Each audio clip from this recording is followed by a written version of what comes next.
ഇന്ന് നമ്മുടെ ലോകം സ്മാർട്ടാണ്. നമ്മളെല്ലാവരും സ്മാർട്ട് സിറ്റികളുടെ പിറകിലും. പക്ഷേ പല സ്മാർട്ട് സിറ്റികൾക്ക് പിന്നിലും അഴുക്കിൻ്റെയും ദുർഗന്ധങ്ങളുടെയും കലവറയാണ്.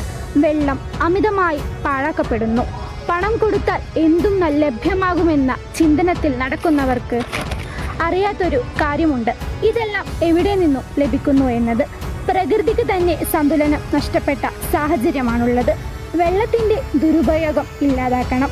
വെള്ളത്തെ പുനരുപയോഗിക്കാൻ സജ്ജമാക്കണമെന്നതാണ് ഈ പ്രൊജക്റ്റ് കൊണ്ട് ഞങ്ങൾ ഉദ്ദേശിക്കുന്നത്. നമസ്കാരം. നമ്മുടെ ലോകത്ത് ഒരുപാട് പ്രശ്നങ്ങളുണ്ട്. അതിലെ ഒരു പ്രശ്നമാണ് ജലത്തിന്റെ ക്ഷാമം മൂലം നേരിടുന്നത്.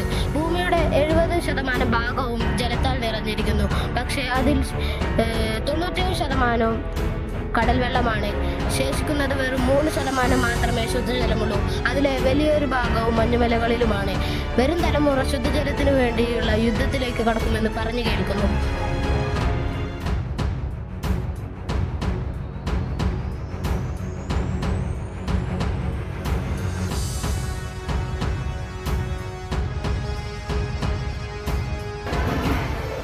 ലഭ്യമായ വെള്ളം ഉപയോഗിച്ചുകൊണ്ട് വെള്ളത്തിൻ്റെ മാലിന്യം ലഘൂകരിക്കുക, വെള്ളത്തെ റീസൈക്കിൾ ചെയ്യുക എന്നതാണ് ഈ ഒരു പ്രൊജക്റ്റ് കൊണ്ട് ഞങ്ങൾ ഉദ്ദേശിക്കുന്നത്. അതിനായി ഞങ്ങൾ തയ്യാറാക്കിയിട്ടുള്ള ഒരു സ്മാർട്ട് സിറ്റിയാണ് നിങ്ങൾക്കിവിടെ കാണാൻ വേണ്ടി സാധിക്കുന്നത്. ഈ സ്മാർട്ട് സിറ്റിക്ക് ആവശ്യമായ വെള്ളം പ്രധാനമായിട്ടും ലഭിക്കുന്നത് ഈ മലയിൽ നിന്നാണ്. മഴക്കാലങ്ങളിൽ നിന്ന് വരുന്ന വെള്ളത്തെ ഈ സ്മാർട്ട് സിറ്റി കൃത്യമായി ഉപയോഗപ്പെടുത്തുന്നു. ഇതിൽ നിന്നും വരുന്ന വെള്ളം ഈ പ്രധാന റോഡിൻ്റെ ഹൈവേയുടെ അണ്ടർഗ്രൗണ്ടിലൂടെ ഒരു പ്രധാന പൈപ്പ് നമ്മൾ ഇതിലൂടെ ടാങ്കിലേക്കായിട്ട് കൊണ്ടുവന്നിട്ടുണ്ട്. ഈ ടാങ്കിലേക്ക് മലയിൽ നിന്ന് വരുന്ന മഴക്കാലങ്ങളിൽ നിന്ന് ലഭ്യമാകുന്ന വെള്ളത്തെ അണ്ടർഗ്രൗണ്ട് വഴി ഒരു ട്യൂബിലൂടെ ഒരു ടാങ്കിലേക്ക് നമ്മൾ പ്രവേശിപ്പിക്കുന്നു. അതിനുശേഷം ഈ ടാങ്കിൽ കലങ്ങി മറിഞ്ഞ വെള്ളമായിരിക്കും സ്വാഭാവികമായിട്ടും ഉണ്ടായിരിക്കുക. ഇത്തരത്തിൽ കലങ്ങി മറിഞ്ഞ വെള്ളത്തെ നമ്മൾ ഒരു മോട്ടോർ ഉപയോഗിച്ചുകൊണ്ട് ഈ ഫിൽട്രേഷൻ യൂണിറ്റിലൂടെ കടത്തിവിടുന്നു. നമുക്കറിയാം, ഈ വിവിധ സ്റ്റെപ്പുകൾ കഴിയുന്നതോടുകൂടെ വെള്ളത്തെ മാലിന്യമുക്തമാക്കിയിട്ട് വീണ്ടും സിറ്റിയിലേക്ക് തുറന്നു വിടുകയാണ് ചെയ്യുന്നത്. അതിനായി ആദ്യം വെള്ളം സ്റ്റോണിലൂടെ കടന്നു പോകുന്നു. ഈ സ്റ്റോണിലൂടെ കടന്നു പോകുന്ന വെള്ളത്തിൽ അടങ്ങിയിട്ടുള്ള ഗ്രീസ് അതുപോലെ തന്നെ മറ്റ് ഖരപദാർത്ഥങ്ങൾ ഈ സ്റ്റോണിനകത്ത് കുരുങ്ങുകയും ബാക്കി വെള്ളം പെബിൾസിലേക്ക് കടക്കുകയും ചെയ്യുന്നു. ഇതിൽ നിന്നും നീക്കം ചെയ്തിട്ടുള്ള മാലിന്യത്തെ കൂടുതൽ ശുദ്ധീകരണം ഈ സ്റ്റേജിൽ വെച്ച് നടക്കുന്നു.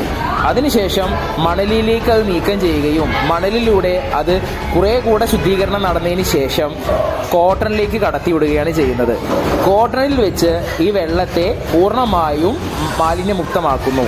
പൊടിയും മറ്റ് ചെറിയ ചെറിയ പൊടിപടലങ്ങളും കോട്ടൺ വലിച്ചെടുക്കുകയും ശേഷം ശുദ്ധമായ വെള്ളം പുറന്തള്ളുകയും ചെയ്യുന്നു.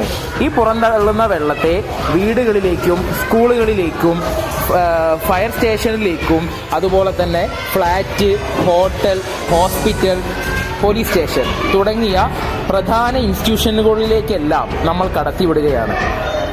അതിനൊരു പ്രത്യേകത കൂടെയുണ്ട്.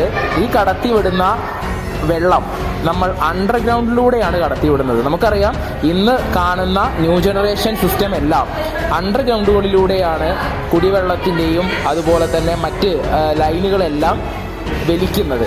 അതുകൊണ്ട് തന്നെ ഈ പൈപ്പിനെ അണ്ടർഗ്രൗണ്ടിലൂടെ നമ്മൾ വിവിധ സ്ഥാപനങ്ങളിലേക്ക് എത്തിക്കുന്നു.